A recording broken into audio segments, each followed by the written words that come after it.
এটা পাক Bharat cricket match না, যে টুর্নামেন্টে হলো আমি পাকিস্তানকে সাপোর্ট করলাম বা ভারতকে সাপোর্ট করলাম এবং তার পক্ষে কথা বললাম। বিষয়টা ন্যাশনাল সিকিউরিটি ইস্যু এবং আমি মনে করি কূটনৈতিক যারা রয়েছেন, তারকা যারা রয়েছেন, সুশীল সমাজ যারা রয়েছেন, শিক্ষক যারা রয়েছেন, তাদের প্রত্যেকেরই খুব মেপে বা খুব জেনে বুঝে কথা বলা উচিত। পাক ভারত যুদ্ধ নিয়ে আপনি আবল তাবল বকছেন, হঠাৎ করে ইচ্ছে হচ্ছে পাকিস্তানের পক্ষে যেমন বয়ান দিচ্ছেন, ভারতের পক্ষে যেমন বয়ান দিচ্ছেন, কিন্তু বুঝছেন না যে নিজের ঘরে আগুন লেগে যাচ্ছে এবং এটা খুব অস্বস্তিকর একটা বিষয় এবং যুদ্ধ কখনো সমাধান না। আপনি হয় যুদ্ধের পক্ষে নয় বিপক্ষে, পাকিস্তানের পক্ষে আর ভারতের বিপক্ষে এটা কখনো হতে পারে না। আপনি যদি মানুষের বিবেকবান মানুষ হয়ে থাকেন। এই যে মেয়েটি শামীম আল সরকার, আমি নামটা যদি ভুল না করে থাকি, শামীম আল সরকার, তাকে নিয়ে বলা হলো, তাতে আপনি দেখবেন যে এমন এলিগেশন দেওয়া হচ্ছে বিপ বিপ দিয়ে, খুব বাজে বাজে এভাবে মেয়েটি বলছেন। আমি যেটা শুনলাম যে কয়েকজন অভিনেত্রী তাদের নিজস্ব প্রাইভেট কারে কিংবা ভ্যানে ড্রেস পরিবর্তন করেন, ড্রেসিং রুমে খুব বেশি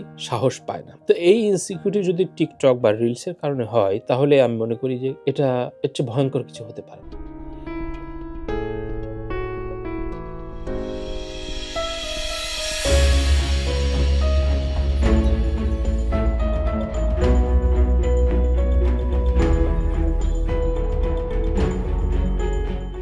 প্রিয় দর্শক, সাদাসিধে কথায় আপনাদের স্বাগত।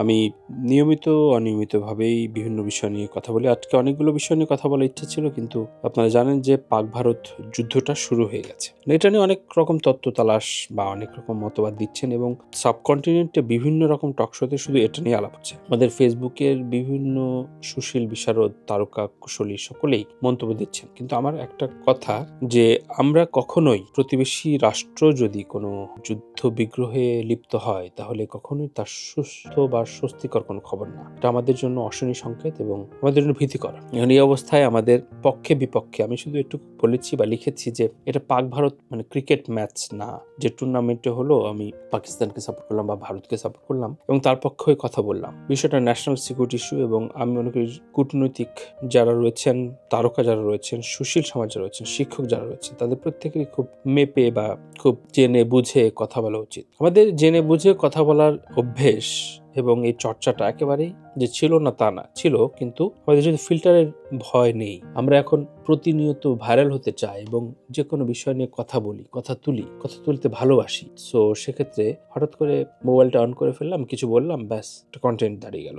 এই কন্টেন্ট দাঁড়িয়ে যাওয়ার প্রবণতা থেকে কিন্তু ইদানিং নাটক পাড়ায় নানান রকম উদ্ভট কাজ হচ্ছে এবং এই উদ্ভট কাজের তাড়নায় দেখবেন যে ইচ্ছে করলেই একজন আরেকজনকে ক্লেম দিচ্ছে। সম্প্রতি শামীম আল সরকার, তার একটি নাটক নিয়ে তার কো আর্টিস্টের সাথে ঝামেলা হয়েছে এবং কো আর্টিস্ট একটি চ্যানেলে তার বিরুদ্ধে ক্লেম করেছে।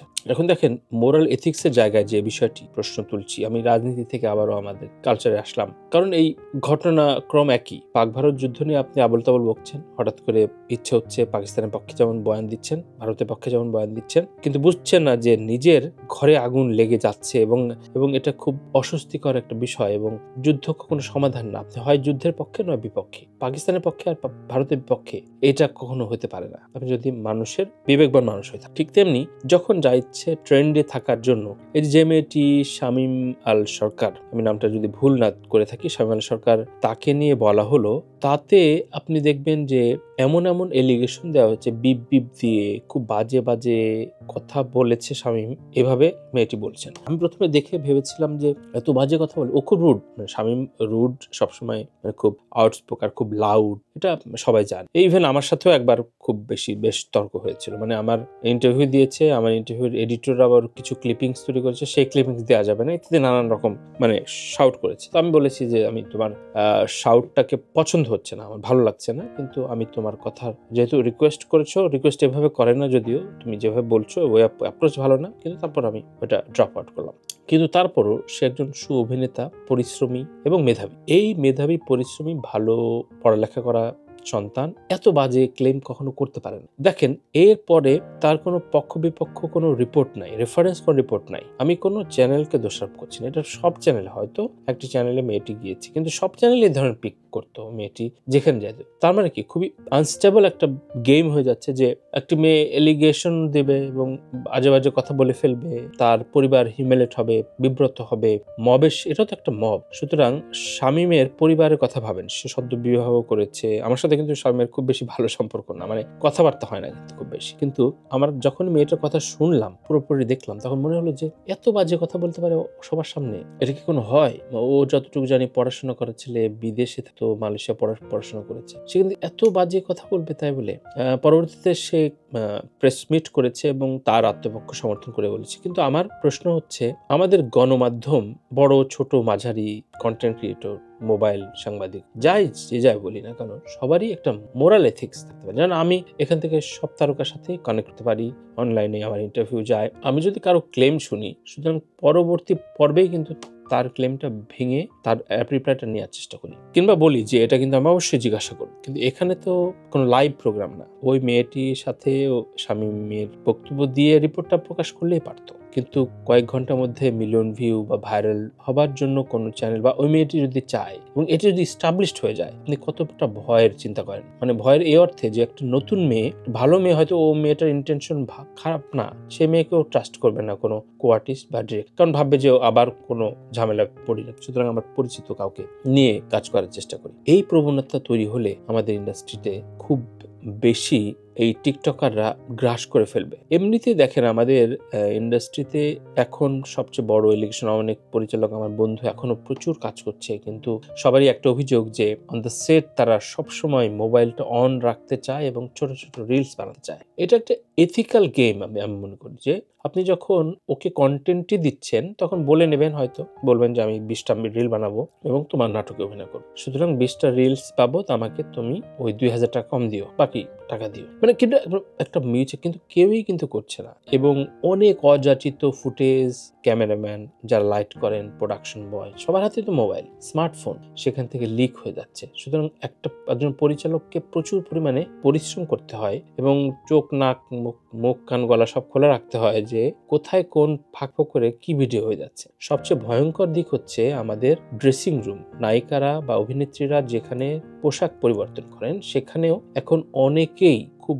ভীতিকর অবস্থা। আমি যেটা শুনলাম যে কয়েকজন অভিনেত্রী তাদের নিজস্ব প্রাইভেট কারে কিংবা ভ্যানে ড্রেস পরিবর্তন করেন, ড্রেসিং রুমে খুব বেশি সাহস পায় না। তো এই ইনসিকিউরিটি যদি টিকটক বা রিলসের কারণে হয়, তাহলে আমি মনে করি যে এটা এর চেয়ে ভয়ঙ্কর কিছু হতে পারে। এখন এই মেয়েটিরও একই এলিগেশন, স্বামী যেটি বললো যে ও রিলস করতে এসছে আনোয়ার নামে কোন একজনের সাথে, রিলস কন্টিনিউয়াস রিল করে যাচ্ছে এবং মূল নাটকের ডায়লগটা ভুলে যাচ্ছে। সেটি যাই হোক, আর্টিস্ট ইকুইটি, নাটকের সংগঠন, এটা সালিশ রয়েছে। আমি এই কারণে বলছি, কারণ আমি বেশ কয়েকটি সালিশে বা এই ধরনের প্রোডাকশনের সাথে এই বিষয়ে, এই ধরনের এলিগেশনে আমি কয়েক জায়গায় কয়েকবার আমার খুব কাছের নাসিম ভাই বলি, রনক বলি, সবাইকে জিজ্ঞাসা করেছি, কিন্তু তারা আসলে একজন আমলাতান্ত্রিক মোটিভে থাকে, দ্রুত সলিউশনটা করতে চান না বা পারেন না বা হয়ে ওঠে না। আমি চান না শব্দটা একটু এগ্রেসিভ বললাম, হয়ে উঠতে পারেন, কিন্তু এটাকে আসলে স্ট্রং পয়েন্ট অফ ভিউ থেকে আনা উচিত। একজন অভিনেতা, তার যদি একটা নেম ফেম তৈরি হয়, তাহলে তার নেম ফেমের একটা রেসপন্সিবিলিটি তৈরি হয় তার সোশ্যাল অ্যাসপেক্টস থেকে, তার সোসাইটিকে জবাব দিতে হয়। কিন্তু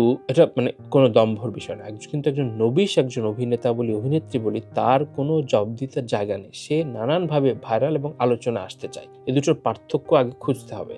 আমি বলছি না নারীকে হিউমিলেট করার একটা ফায়দা এখানে লুটে যায় কিনা, আমি বলছি যে অবশ্যই কোনো ক্লেম আসলে তার বিপক্ষে, সে তো পলাতক না, সে দেশে আছেন, তার বক্তব্যটা খুব জরুরি ছিল। সুতরাং আমরা এই বিষয়ে সচেতন হই এবং এই কন্টেন্ট, এই ধরনের কন্টেন্ট শিকারী, এই নাটকে এখন ম্যাক্সিমাম অভিনেতা অভিনেত্রীরা রিলস টার্গেট করে আসছে, কারণ তাদের অভিনয় ক্যারিয়ার গড়ে উঠেছে ইউটিউব কেন্দ্রিক। তারা ধীরে ধীরে টিভি থেকে সরে আসছে ইউটিউবে দেখেছে যে ইউটিউবে চাইতে রিলসে হঠাৎ করে এই সিজনে বেশি দিচ্ছে, সুতরাং সবাই রিলসে ঝাঁপাই পড়েছে যে তখন রিলস দেই। সুতরাং গল্প আর গল্পে থাকে না, তার সৃজনশীল কাজ। এই ইউটিউব কন্টেন্ট ভিত্তিক নাটক দেখবেন যে মানে পিং পং বলের মতো দৌড়াচ্ছে, এটাকে আপনি থামাতে পারবেন না কোনোভাবে, এবং এটাতে থামানোর কোনো উপায়ও নাই, কারণ বড় বড় অভিনেতা অভিনেত্রী থেকে শুরু করে কন্টিনিউয়াস এই ডলার কামানো। আমি নিজেও তো এই যে কথা বলছি, এটার রেগুলার কথা বলি, এটা আমার কাজ বা এটা আমার কাজের একটা অংশ, এখান থেকে আমি ডলার আর্ন করবো। সুতরাং এই বিষয়টা আমার, যেমন আমি একটা সময় বের করি এবং এটাই আমার ডেডিকেটেডলি এই জায়গাটা কাজ করার চেষ্টা করি,